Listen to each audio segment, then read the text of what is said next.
Yeah, I mean, it's definitely. Please go ahead and ask your question. Are you fucking? Are you fucking kidding me, Gemini? Sorry, I can't with these AIs. Hi, I'm Carys. And I'm Gary Younge. Each week, Gary and I will be talking about the stories in the news that are over-reported and the ones that are going completely under the radar and not being talked about enough. This is Over the Top, Under the Radar.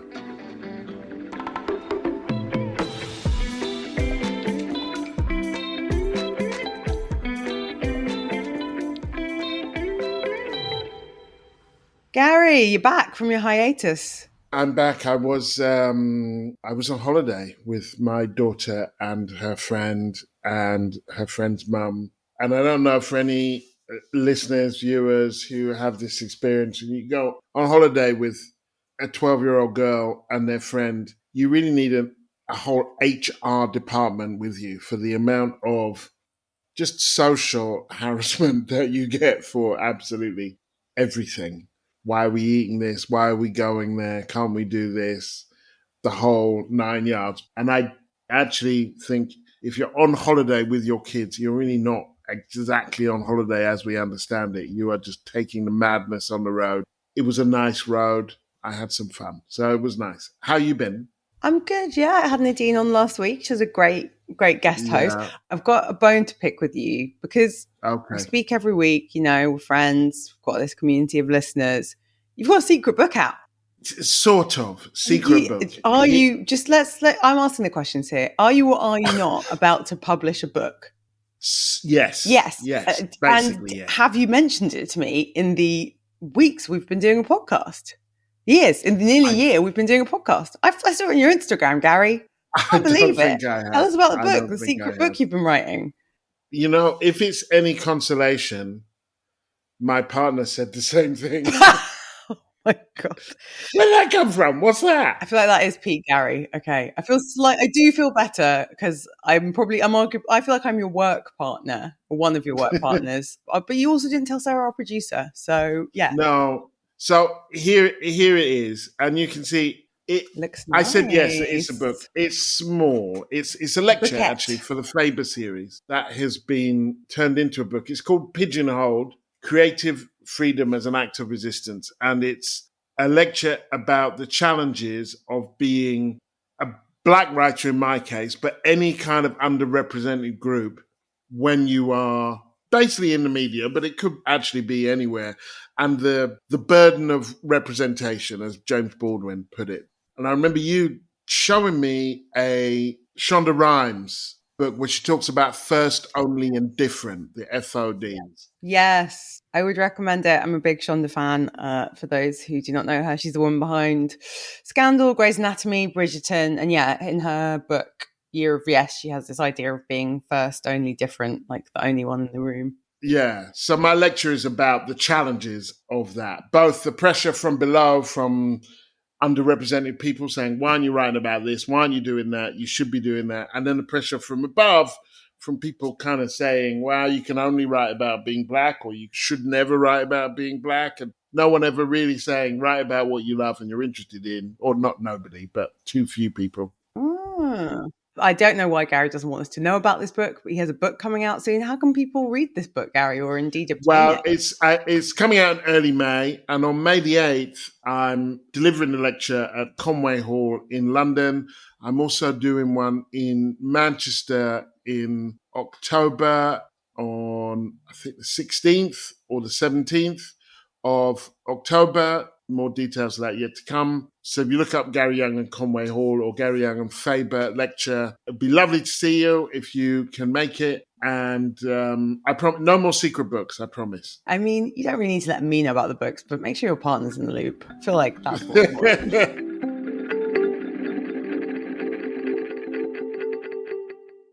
You can find us all over socials, be it Blue Sky, Instagram, TikTok, YouTube, Facebook, or X at over_under_pod_.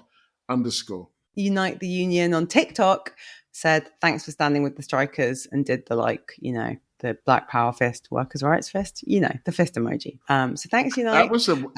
That's a white fist. Was a yellow fist, but you know what I mean. But the fist, I was trying to describe the fist without, for those listening who can't see me doing the fist, what would you call it? No, it's yeah.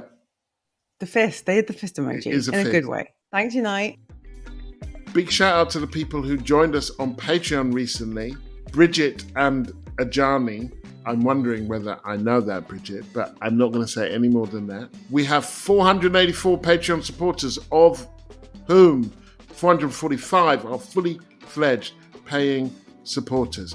Thank you. Because the team and I make this podcast because we believe there's an audience out there for people just like us, like you, who are being failed by the so-called mainstream media. And that audience consists of people who are comfortable with unashamedly progressive perspectives and a sense of humor, an irony, and an appetite for debate and discussion. Gary and I and the small black production company behind this podcast aren't all paid for what we do. Because our values matter to us, we don't take random adverts. We only accept sponsorship and support from organisations whose values align with ours. So it's your contributions that really help to keep this space alive. We're up against the likes of the Murdochs, the Guardian, the rest is white people. So if you enjoy the pod and you find value in what we do, please consider donating. The packages start at just £5 plus VAT a month. And if you already donate, please consider upgrading your membership. If you become a Patreon supporter, you will get the podcast episode, our bonus episodes, the weekly newsletter, and access to the exclusive Over Under WhatsApp community. Search Over the Top Under the Radar on Patreon, and please put your money where your ears are. Patreon subscribers were the first people to know that we will be at the podcast show live on May the 20th. There's more information in our newsletter or online at thepodcastshowlondon.com. So today, I want to talk about the coverage of the Pope's death and the prospect of prison officers in young offenders institutions using pepper spray. How about you, Carys? Today, I want to talk about the Supreme Court judgment about trans women and Steve Hilton running for office.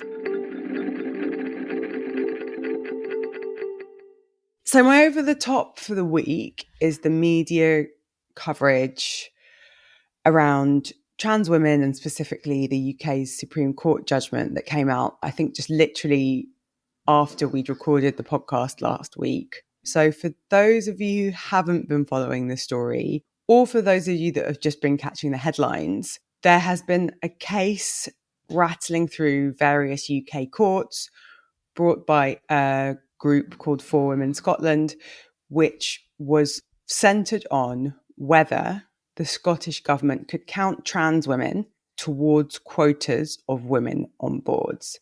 The judgment was no, and it was based on, if you have read the 88-page judgment, which is available on the Supreme Court website and is surprisingly easy to understand, is really about two pieces of legislation which were passed years apart with different intents. So the Gender Recognition Act from 2004, I believe, and the 2010 Equalities Act. So what these judges did was they took those two pieces of legislation and used them to interpret what the definition of a woman was for the purposes of gender quotas on Scottish boards. So the first sort of objection I have to all of the coverage we've seen of the Supreme Court decision is that the judges in their judgment, in their press materials, were very clear. We are not weighing in on trans identity. We are interpreting two pieces of legislation, which, in my opinion, were written years apart without really a thought to how they might relate on this issue. And what we've seen is what we see a lot around issues of gender identity, which is it's a very polarized debate. There are very bad faith arguments and conversations, and a lot of people used this verdict to further their agenda and their existing beliefs. So you had J.K. Rowling, who financially supported this legal challenge, and for reasons that I do not fully understand, has a real beef with the trans community and trans women, calling for Keir Starmer to apologise because of the Supreme Court verdict. You had Kemi Badenoch using Prime Minister's questions to talk about this. Understandably, we saw protests and mobilisations from the trans community and trans allies. And I guess we haven't spoken much about gender identity on the podcast, but this felt like the week to do it. I think for me, it's a great example of how the media can take something that is potentially quite harmful to a group of people and really just like amp up the drama. And we have also seen, disappointingly, from the Labour government, I would say, an overinterpretation of what this ruling is. I think the other thing I wanted to name is that as much as conversations about gender identity can be stressful for people, and it feels often like it's hard for people to have conversations about trans women, trans men, non-binary people and their rights without people getting upset. I also just want to name that there are a group of people for whom, when verdicts like this happen, like, they feel less safe. That are a group of people who are already less safe than most of us. And I guess I wanted to say that if you're listening and you are trans or you love someone who is trans, I'm really sorry, because it's shit for your identity to be a political football. And I'm sure that this will have seen an uptick in abuse. I read an article which we can link to in the newsletter of someone talking about being on the train when the verdict came out and then like needing the toilet when they got out of the train station and being like, can I go and use this toilet now? So yeah, I think it's been poorly covered, sensationalized, and not getting us closer to what we need to have difficult conversations about gender identity with the temperature turned down. So that's my over the top for the week. What have your reflections been seeing the story? Mostly, to be honest, because I experienced this issue as there being really limited generosity in the discussion and, as you say, seriously bad faith arguments. It's one of those things. I'm basically paid for my opinion. I was, as a columnist.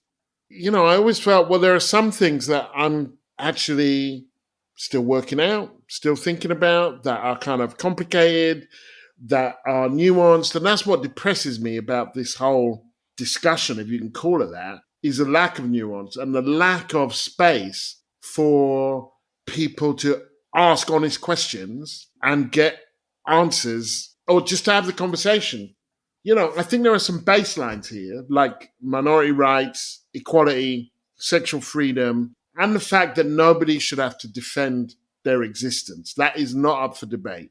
And then there are kind of things that I do want to have conversations about. It doesn't mean that they are necessarily up for grabs, but they are worthy of discussion. I think trans women in sport, it's not a conversation you can have without talking about also Caster Semenya, the South African runner, or Imani Khalif, the Algerian boxer, or any number of, it's a complicated argument, I think, but a huge klaxon horn goes off for me when people start talking about you can't even say this and all of that, because they're nearly always saying it. And what they're saying is not that they are for freedom of speech, but they are against the consequences of their speech. And not all of those consequences are necessarily righteous. Obviously, you can't threaten people's lives. You can't threaten violence. I think that people shouldn't be fired for their views alone. And yet, you have the right, broadly speaking, you have the right to say what you want. And within the law, people have the right to respond to that. That's how freedom of speech works. And the other thing that it always strikes me, the response to this ruling was a good example. Sometimes it seems to me that the conversation isn't really about trans at all. It's about patriarchy. And I don't think we need to have that conversation through this tiny group of people. I think that, male violence, patriarchy, those exist without trans people. Or if there were no trans people, we would still have those challenges. And so I'm intrigued at the way that all of that gets funneled, or so much of that gets funneled through this debate about an incredibly vulnerable group of people. I really agree with you that I think in left spaces, we need to have space for people to be learning and questioning and understanding, and also for people to have different opinions. It is not the case that everyone who is trans has the same view about policy or legislation. And allowing for us to have diverse opinions within that and for people to not be sure and to learn. That's been probably more a mark of how political my family is. But like gender identity has been a conversation over Christmas dinner for some years now. And I think that if people don't feel like it's safe to learn and understand, then you reinforce the polarization that I think is incredibly harmful. I think the people we should centre are trans people because they are the people who will be less safe. But for people who maybe struggle to understand this issue, there is a group of people who benefit from us picking off and focusing and obsessing on trans people and their rights and their existence. And it's people on the right. 60% of trans people in the UK are earning less than £20,000 a year. I think the reason for me that I find all of this stuff hard is it's another way of picking on people in our communities, claiming they're the problem, so that we're not looking over there at like the exploitative corporations, the millionaires and billionaires, and the far right that are increasingly mainstream. And I think that you can know that and understand that and organize around that without understanding all of the theory around gender identity. My over the top is the Pope. God bless him. And really, R.I.P. I do wonder. I'm not a religious person, and the aim here is not to be disrespectful at all. I do sometimes wonder, like, this isn't the reason why I think it's over the top. I'm just saying, if you're the Pope and then you go upstairs, and it turns out that actually the Hindus got it right or the Muslims got it right, and it's like, oh, I picked the wrong team. For his own sake, I hope that having dedicated his life to that particular brand of religion, there's a reward somewhere later. But my reason I think it's over the top, The Guardian ran 49 stories in 48 hours, including the live stream. The Times ran 33 stories in 48 hours. This was an old man who died. How do you get more than like 5 stories out of it? Here's the thing, is that newspapers can plan. And so there would have been a lot of stories ready to go. He's an old man. He was in ill health. I've written these stories, in preparation for Mandela dying or someone who's old. And there is this macabre journalistic practice with obits, for example, obituaries. They will prepare obituaries for kind of old people, and then there'll be notes in the queue that say, last seen looking frail at so-and-so's party. And I was once, as a junior reporter, asked to write an obituary about someone who had died. I'm going to save their blushes. But I was asked to write an obituary about someone who I was told had died. Thank God, I couldn't find out how they died. And so I kept asking around, and I'd be given these numbers, and the obituaries editor didn't know. So I ended up having to call the guy's family to say, well, how did this happen? I should really put this in. And the guy answered the phone. Yeah, I know, he wasn't dead. And I thought, thank God for that little piece of industriousness. Okay, so journalists have pre-written stuff that they're just like, this is going out. So journalists have pre-written stuff, and then they put it out anyway. And I remember, I spent, a week, 10 days in South Africa for Mandela's death, or about a week in Montgomery, Alabama for Rosa Parks' death when I worked for The Guardian. And at a certain point thinking, they're still dead. And it's not that there's not news. There can be news about succession, but there's only so much you can literally write about someone who is no longer alive. They always go over the top with it. So there's that. The news and the way they get into the succession, I think, fine. Yeah, plus we've all just watched Conclave, Or just watch Conclave. I didn't love Conclave, I've got to say. But then there is the issue, which I'd be interested to know your view on, about the succession. The possibility that the next pope... So they went from white popes of Europe to white pope of South America. And there is this inching towards the idea that at some stage there will be a non-white pope. And I just wonder whether you care about whether there is a black pope or not. Yeah, I'm going to be real with you, Gary. I do want to know about the live stream, but I have swerved the Pope coverage because I was just like, this is very much a case of there's not much I need to know beyond the headline. So basically we could get, I feel like from what I know from trying to swerve the Pope coverage is, We could get a non-white pope, but then they might be like a homophobe. And I think that this is, I mean, I'm going to be stealing your lines here, but I think this is an example of where the limits of representation lie. Yeah, I'm going to say like Black Pope feels a bit like Black Conservative Party leader in terms of like how much I think it's going to be a force for change. Having said that, the Catholic Church is a huge institution, and like Catholic liberation theology, like there are like Christian socialists can often be huge forces for good. So I'm not saying the Catholic Church can't achieve any good, but I feel like as an institution, it's not one that I'm like seeing as at the vanguard of social change. So Black Pope, I'm not super excited. My under is about the plans afoot to allow prisoners in young offenders institutions to use pepper spray to incapacitate children. The spray is called Pava spray, and it is a synthetic form of pepper spray that causes searing pain and discomfort in the eyes for about 40 minutes and a burning sensation to the skin in young offenders institutions. This has arisen, or the urgency around this has arisen after the alleged attack by the convicted terrorist Hashim Abedi, who was the brother of the guy who committed the Manchester bombing and who was convicted of basically aiding and abetting that atrocity. He seriously injured two officers when he doused them in hot cooking fat and stabbed one 5 times in the torso in the prison kitchen earlier this month. So that's serious. And so they have brought forward as an urgent issue the arming of prison officers and young offender institutions with pepper spray.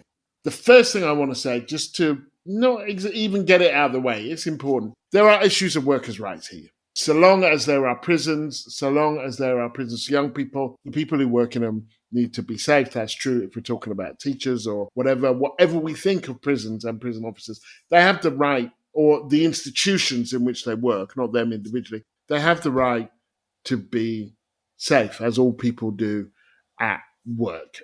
But then, first of all, pepper spray is not screaming rehabilitation to me.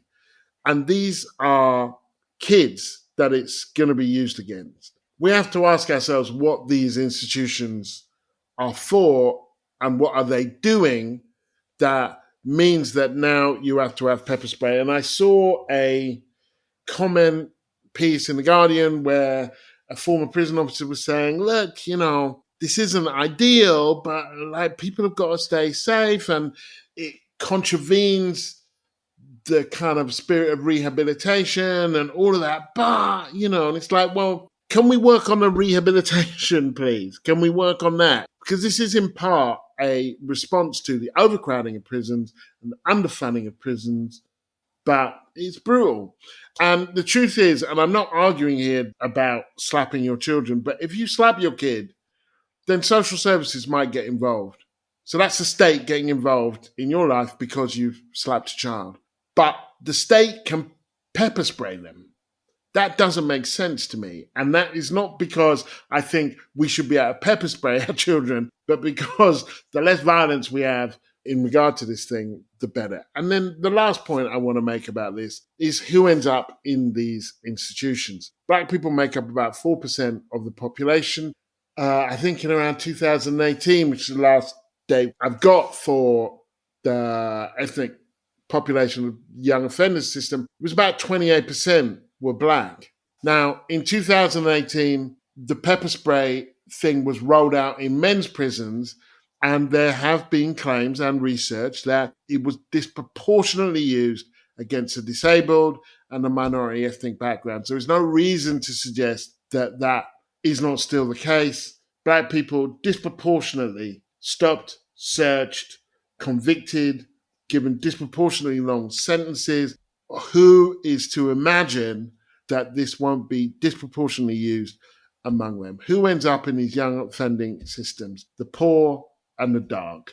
Now, that is not a justification for them throwing boiling fat at anyone or stabbing anyone, but there is a systemic problem here, and pepper spray is not going to solve it. So that's my under. It's a good under in the sense that I had not heard about it. You kind of summarized it, right? The issue is overcrowding and underfunding, and then the solution is handing a bunch of prison guards, I don't know what you call them in the Young Offenders Institute, a bunch of staff pepper spray. And it feels like yet another of those cost-effective solutions that like will cost us in lots of different ways. Aside from who will get pepper sprayed, it's like creating a very adversarial dynamic, right, between staff and people in the Young Offenders Institutes. And potentially is going to just lead to like more violence and more confrontation. Yeah, I think it's a hard one to engage with prisons and the punitive side of the justice system, because it feels like the starting point is so, especially in Young Offenders Institutes, where surely the focus should be on rehabilitation and on identifying what's gone wrong for this young person that means that they've broken the law, and pepper spray feels like the opposite of that vibe. Yeah. Unless the problem was a lack of pepper spray. Not enough pepper spray. Their parents didn't pepper spray them enough. And I think it's, if you look at the women's prison population, which I know a bit more about, the proportion of women in prison who are survivors of abuse or domestic violence or like have had very troubled home lives and starts in life are overwhelming and staggering. And I would imagine the same is true for Young Offenders Institute. So it's like taking people who are already have had a tough start in life. Or who have mental health problems. Yeah, and or have mental health problems or have had some difficulties, and putting them in an institution that I believe should be set up to say, okay, things have gone off course, how can we get you back on track? Because it's not a prison and it shouldn't be. And I would also be interested in whether the trade union actually wants this. If you work in the Young Offenders Institute, as you say, people's safety is important, but like, do you want to just be like pepper spraying kids? Yeah, it just feels like militarizing something that should be demilitarized. And I don't think you have to be a full-blown prison abolitionist to believe that young people who've committed crimes shouldn't be sprayed in the face with pepper spray. So my under the radar, and it's not that it hasn't got any coverage, but it hasn't got a lot of coverage, so I think people might have missed it, is that Steve Hilton, he's the former advisor to David Cameron, one of the sort of main gurus, shall we say, behind the modernisation project of the British Conservative Party. Hug a hoodie, climate change is real. You know, we're back in 2005 to 2010 era. Steve Hilton is running or standing, depending on what country you're listening from, to be governor of California. And he recently released. So it's my under the radar because in a week, a month, a year of very depressing news stories and just like awful things, I think there's like, A, there's a bit of humor in Steve Hilton running for office. And B, I think there's a source of optimism because like Steve Hilton is a ridiculous and nonsense character, but he just keeps dusting himself off. And I mean, I'm not going to say failing upwards because it's not clear if he will become governor of California, but he is a man who does not let past failures or being wrong really get in the way of anything. And he is, rightly or wrongly, a British export that's doing well in America. So just for those who don't know, Steve Hilton is widely assumed to be the inspiration behind, I think he's called Stuart in the thick of it, the like Tory guru who makes them go on an ideas retreat. And he was famous for not wearing shoes when he worked in Downing Street. There was a hilarious thing when Obama was doing a state visit where he was told that he needed to dress properly by the Americans. Some commentators have said maybe that's how he became a Trumper. But yeah, he went from being the like lefty green guru of the Tory parties to a Fox News host. And now he is running to be governor of California. As a Republican. I just think, as a Republican, as a Trumpy Republican, although, I mean, he might not call himself Trumpy, but like he's a former Fox News presenter. And yeah, he's kind of gone quite California. He's like got more of a tan. I think he's had Botox. Don't know if he's been on the Ozempic, but yeah, he's out here. He was already not wearing shoes, which is pretty California. Yeah, not wearing shoes. I heard from one person like kind of he'd rock up in cycling shorts, which were showing a little bit too much. There's a brilliant, which we'll put in the newsletter, I think it's Decca Aikenhead interview of him when he's first moved to California, where because he's like confidently wrong a lot and just like comes out with loads of mad, like blue sky ideas. He turns up incredibly late and is like, maybe we could do the interview in an Uber. And she's like, yeah, okay. He does not own a smartphone or indeed have an Uber account, so expects her to order it. And we'll link to it because it's like such a brilliant interview about him just being a slightly out of touch rich dickhead. So he was the architect of like the big society policy idea. He also once said that the world should just be run like Glastonbury. You know, he once floated in a brainstorm like, maybe we should get rid of maternity leave. So he's got this kind of libertarian far right politics that's all about being a disruptor. It went from, I voted for the Green once, the Tories should be sort of moderate and cuddly, to, I believe in Donald Trump. He calls it positive populism. It's a sign of the times, and also he's kind of nonsense. So I just thought maybe we could laugh at him. But yeah, that's Steve Hilton. mean, it is interesting to me how that brand of moderate conservative, how so many of them, and he wasn't that moderate, to be honest. Anyone who was a Tory in the late 80s at his age, and he's only a few years older than me, is kind of, looking out over the miners' strike and Section 28 and kind of, which was the anti-gay legislation and the privatization of absolutely everything, and just thinking, these are my people. That is already a bit of a problem for me, not because I don't accept there are other views in the world, but to be that young and to be that misanthropic, I think doesn't bode well. But the way in which is sort of that element of Toryism, which, remember, Theresa May talked about, like, we have to stop being part of the nasty party. And then she brings in the bloody hostile environment. It's actually the names on the packet. And now she's kind of come back to a sort of differently, somewhat more decent place.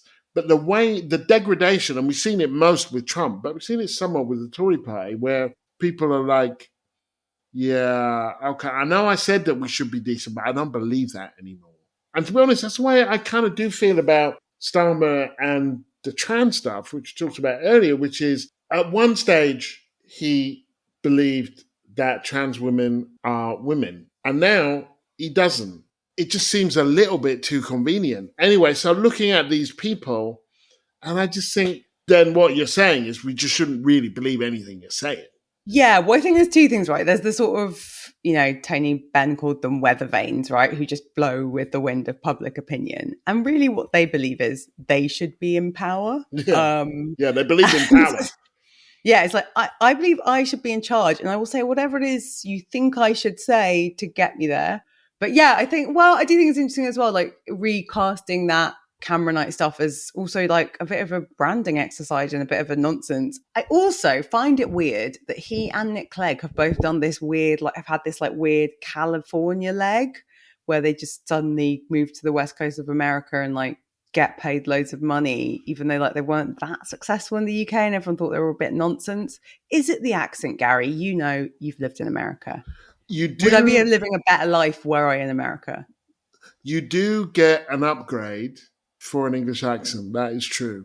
I remember when I first went to the States to do a fellowship at the Washington Post, and I asked the Washington Post correspondent in London, so how's it going to be being black and British there? And he said, when they hear your voice, they will add 20 points to your IQ. But when they see your face, they won't. People say things sound cleverer when you say it in that accent. They also sound haughtier and posher. So you have to weigh, you do have to weigh those two things. And in a Trumpy context, that might not work. Yeah. So yeah, I guess the thing I wanted to lift up from the Steve Hilton story, these are dark times, these are scary times, and a lot of things are hard. But carry yourself with the optimism of a Steve Hilton. The Cameron project exploded, imploded with Brexit. It was a chaos. It was a nonsense. And Steve Hilton dusted himself off. He moved to California and he entered his next chapter. He had a second act. And I just think, let's carry ourselves with the confidence of Steve Hilton, maybe with more footwear and better personal hygiene. But let's dust ourselves off and say, we go again. What's the problem with his personal hygiene? Well, I just think not wearing shoes. I don't know. People write in if they're big non-shoes wearers, but I think being shoeless in the workplace is not hygienic. Yeah, so I just think let's look to Steve Hiltons of the world. They don't suffer from imposter syndrome. They don't think like, have people heard enough about me? They just dust themselves off and get right back into the ring and fail upwards. So I'm trying to take some, some inspo from that, Gary. Thank you for listening to Over the Top, Under the Radar. Remember to like, subscribe, and leave a review wherever you get your podcast. If you want to support the show, find us by searching Over the Top, Under the Radar on Patreon. You can sign up to our newsletter at overunderpod.com, and you can connect with us on social media at over_under_pod_. We're going to be at the podcast show in London live on May the 20th, and we'd love you to join us. More info in our newsletter or online at thepodcastshowlondon.com. See you next week.